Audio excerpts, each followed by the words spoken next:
जय हिंद, वंदे मातरम। जितनी भी युवा मुझे देख रहे हैं, सुन रहे हैं, उन लोगों के लिए खुशखबरी सुना रहा हूँ मैं आप लोगों के लिए। आप लोगों के परिवार से, आप लोगों के बीच से ही पिछले बैच में जो हमारी महाराज भर्ती हुए थे, जो कि पिछले बैच के वो रैंकर थे। और सबसे बड़ी खुशखबरी की बात है, अगर आप इंडियन आर्मी की साइट पर जाकर देखोगे तो कल इंडियन आर्मी ट्रेनिंग सेंटर से एक फोटो आपने देखा होगा, वो वायरल है और इंडियन आर्मी की साइट पे पड़ा हुआ है। जब हमने उसको देखा और फिर इसके बाद उनका भी मेरे पास फोन आया, गुरुजी हमको best commander student gold medal से हमको सम्मानित किया गया है। बुंदेलखंड एकेडमी के छात्र हैं, इसलिए बहुत ज़्यादा गौरव की बात भी है महाराज। क्योंकि देखो, अगर हम खुशियाँ नहीं मनाएंगे तो कौन मनाएगा। अपने ही बीच में पड़े हुए अपने ही छात्र बुंदेलखंड की तैयारी करके भर्ती हुए हैं, तो ऐसे छात्र अगर फौज में जाकर सम्मानित होते हैं तो हमारा भी कर्तव्य होता है कि उनका सम्मान हम लोग बाहर से भी करें।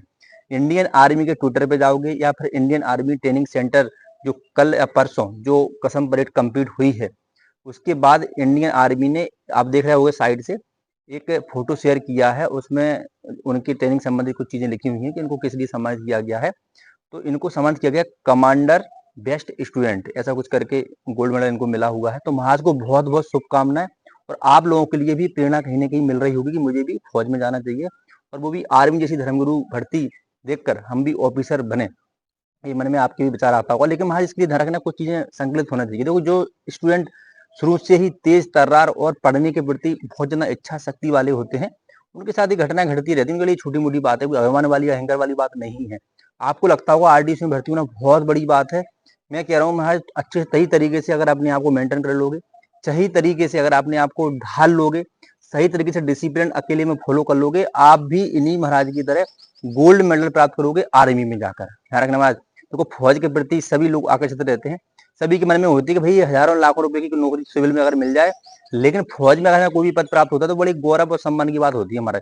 तो सबसे पहले तो महाराज को मैं बहुत बहुत शुभकामनाएं देना चाहता हूँ, पूरे हरियाणा को बधाई देना चाहता हूँ कि आपके स्टेट के जो सपूत हैं उनको सम्मानित किया गया है। और ये भारत के, अब ये हरियाणा के नहीं, ये हम सब के हैं, पूरे भारतवर्ष के हैं। तो अब भैया मैं आप लोगों से यही बात कहूंगा कि देखो, अगर ऐसा आपको बनना है तो आपको सही तरीके से तैयारी करनी पड़ेगी, सही सिलेबस चयन करना पड़ेगा, और कम समय में अधिक तैयारी करके अच्छे नंबर लाने की कोशिश करनी पड़ेगी, क्योंकि पेपर आप लोगों का जून में है। अभी से सही तरीके से जुट जाओ। और जो लड़के अभी भी अनभिज्ञ हैं या फिर अभी भी अविद्या से ग्रसित हैं, उनसे मैं कहना चाहता हूँ कि भाई अभी भी संभल जाओ।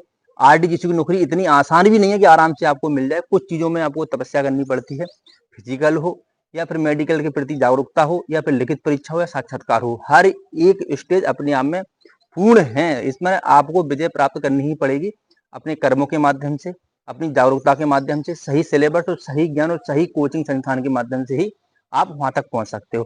तो चलो भैया, बहुत बहुत बधाई। ये महाराज को देख लो, सब लोग जानते होंगे, ये महाराज बहुत एक्टिव थे। जब स्टूडेंट थे तो बहुत एक्टिव थे, कुल मिला के हर एक एक्टिविटी पे पूर्ण निगाह रखते थे। और छोटी छोटी जो गलती इनसे होती थी, ये छोटी छोटी चीजों को ये लोग ये अपने आप में सुधार करने की कोशिश करते थे। इन्होंने कभी किसी पर कोई चीज नहीं डाली। एक बार महाराज ध्यान रखना, आप लोगों की तरह महाराज एक बार इंटरव्यू में भी बाहर हो गए थे, तो बड़े दुखी हुए। सबसे पहले उन्होंने मुझे फोन लाया, वो गुरु जी बड़ा बुरा लग रहा है और कहीं ना कहीं मुझे लग रहा है कुछ कमी रह गई। तो उन्होंने स्वीकार भी किया उसका, उस पर आकलन भी किया, और फिर बाद में देखो महाराज पूर्ण प्रशिक्षण के साथ फिर से तैयारी करके गए और रैंक में आए। रैंक में, समझ रहे हो महाराज, सबसे पहले नहीं महाराज का नाम था, समझ रहे हो। तो ये सब चीजें आपके अंदर होना चाहिए महाराज। तो ऐसे लोगों को अपना आदर्श बनाओ, ऐसे लोगों से कुछ सीखो, और कड़ी मेहनत के माध्यम से हम वहां तक जरूर पहुंचेंगे, ये हमें विश्वास है।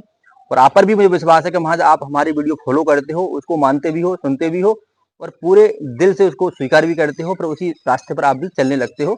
एक दिन ऐसे ही आप भी महाराज यूनिफॉर्म में रहोगे और आप भी सम्मानित होंगे। जय हिंद।